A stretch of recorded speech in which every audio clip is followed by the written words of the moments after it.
Hello and welcome to another episode of the Aspiecast. I'm Stephen Michael, and today I just want to mention a couple of things that kind of sort of recently came to light in my mind, and it has to do with outbursts that I don't even know if they happened.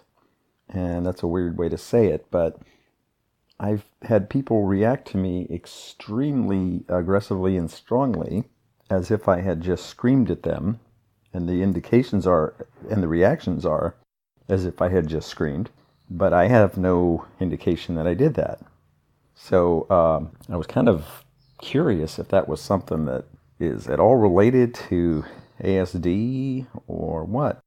But what's interesting is I was exposed to it twice now with another family member who did the same thing, not to me, but I was present, and did not have any recollection or indication that there was an outburst. So part of me wonders how many other outbursts might I have had in other situations and not even known it, if indeed that was what was going on.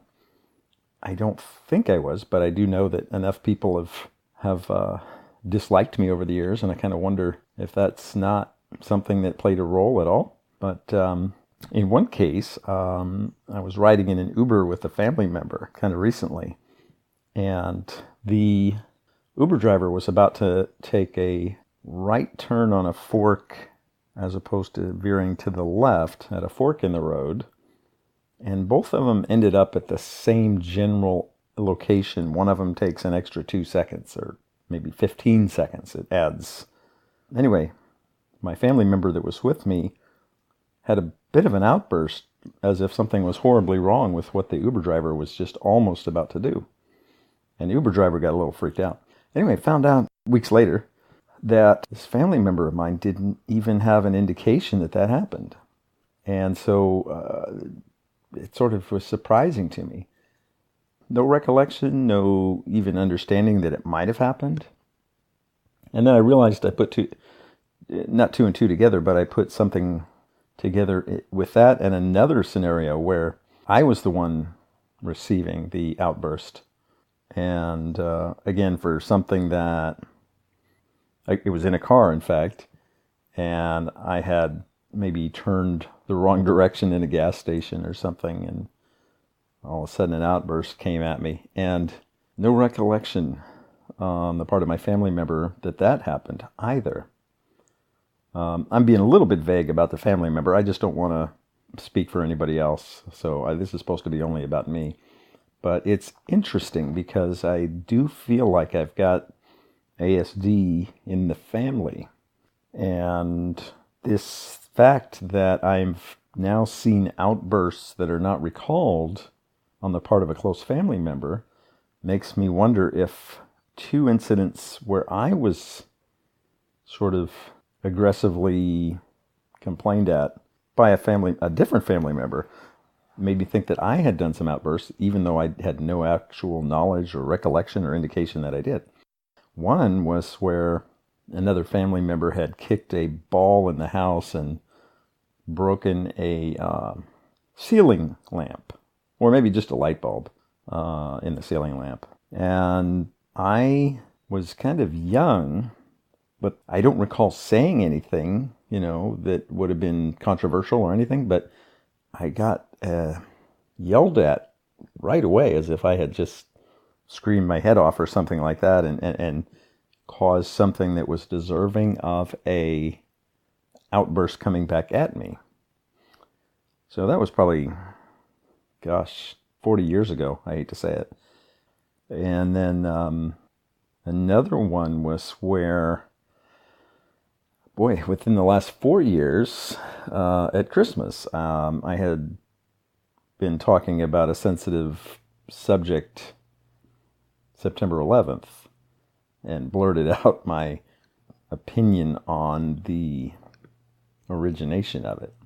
And I'm being cautious because I don't want to say more about that because it's such a controversial subject, but I think people with Asperger's that can make connections might know what I'm talking about.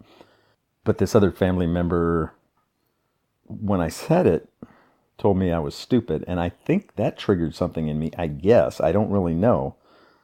But then, next thing I know, I'm being screamed at. And I have no clue how we got from that's stupid to me being screamed at. Because that's stupid was sort of a final point. So I think what I did was I must have vocalized something that was accusatory or very, very antagonistic, I guess. And then I had this horrible negative screaming coming back at me. Anyway, it's just a little bit bizarre to me. So I've had these two incidents in my head for a long time, and then having seen the Uber thing and something else in the gas station recently. Anyway, it just made me think maybe there's something else going on there that my brain isn't even remembering, that I'm saying certain things, and in this case saying antagonistic things or things that would happen when I'm upset or sense a serious amount of so-called incorrectness on the part of somebody else that I'm interacting with. And in the case of the September 11th thing and being called stupid, I felt that was incorrect. I don't know how else to say it. Incorrect is probably the wrong word, but it doesn't affect anybody else if I think one way or the other about September 11th. My thoughts do not deserve, in my mind, somebody getting upset enough to call me stupid. Although I understand people call each other stupid, but the emotion on the part of my family member when he said that it was stupid, what I was thinking. Anyway, it just sort of reminded me of religious zealots that think that their religion is the religion, and anybody else that's thinking any different is wrong and bad. And that's how I think that's a stupid way to behave, because it doesn't affect me what anybody else's religion might be. And I don't consider them stupid. So when I hear that coming back at me, I think I must have felt like that was incorrect, and I must have blurted out something very antagonistic. Anyway, I was sort of looking around, and I think I even emailed somebody, had an email interaction with somebody who may have, and I apologize if this was somebody on the podcast, but it may have been somebody that had emailed me sometime back through the podcast email, aspiecast@gmail.com. But the concept of, I think, vocal tics came to light. People with certain conditions might have vocal tics, kind of like just regular tics, where you sort of, you have a muscle movement that you don't know you're having, or it's just something you need to do and it happens. Anyway, there's vocal tics where you can end up making noise or vocalizations, and those may be something that you know that you're doing or don't know. And I realized I definitely had that and still have it in a big way. And that played a role in my elementary school years in 7th grade like crazy. And then after that, sniffling played a huge role all the way up through today. And basically, I don't know how connected that is, but it has to do with anxiety and tension from what I could gather in some research. And it's something that just sort of comes out, and it's an expression of sound that you end up making, or at least I do, in a way to satisfy something that's sort of a need, just like if you had to cough. You have this need to cough, so you cough. And in my case, I might have a need to sniffle or to make a little chirping noise. Okay. Now, the sniffling thing, I say that because that's what's been dogging me for probably 2 decades. And people think, well, why are you always sniffling? Do you have allergies? Do you have a cold? Up through today.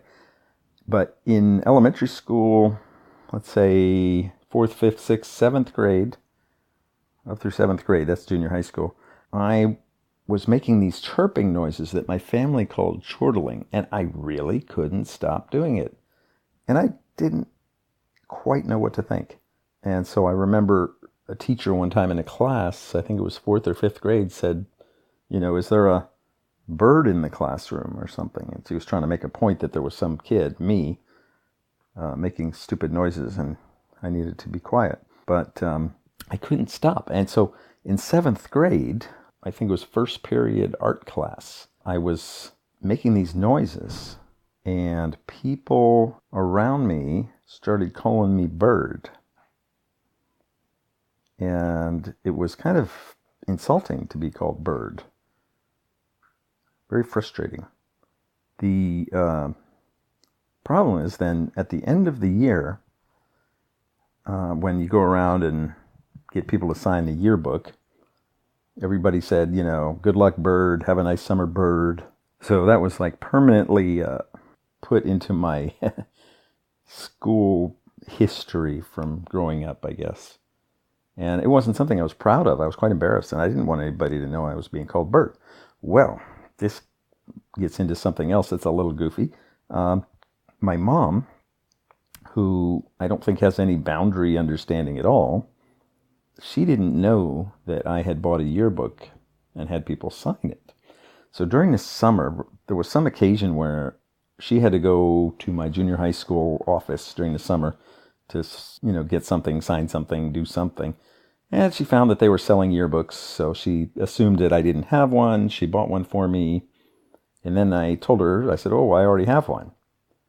At which point she became very frustrated that she didn't know it. So what does she do? She goes and sees it and starts reading it. And then after that, she says, that's a nice yearbook, bird. And I just thought that was so cruel. I mean, the whole reason I didn't want anybody to see it, because I didn't want people to know that I was being called bird, because I felt like that was very negative.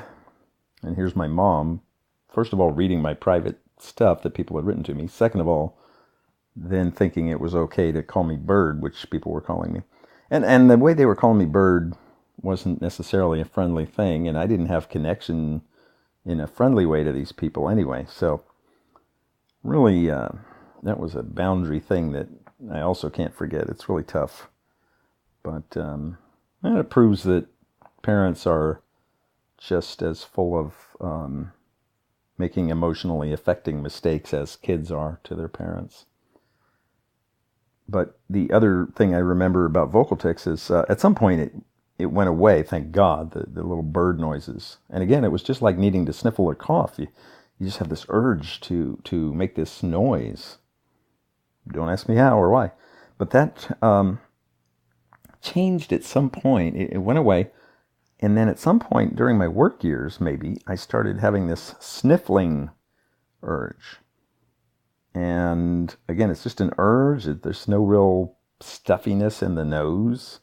And I remember being on an airplane, and the person to my right across the aisle, without me knowing I was sniffling or anything, she put on this nasty face and told me to blow my nose with a sort of a gesture with her hand, because she wasn't somebody that spoke English, or she assumed, I think she figured out I didn't speak her language. So she was giving me this nasty face and basically conveying that I got to blow my frickin' nose so that I stopped sniffling, because I was upsetting her on this very long flight. And I think I can totally understand how she felt. But it was an example of the vocal tic that may not have been vocal, but it was a tic of some sort, and caused by tension, and at the same time very under the radar for me, not knowing that I was even doing it, and getting a really negative sort of, feeling coming back at me.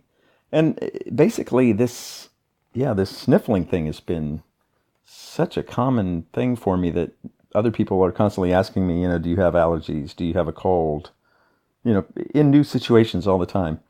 And I assume it's, typically I don't know that I'm doing it.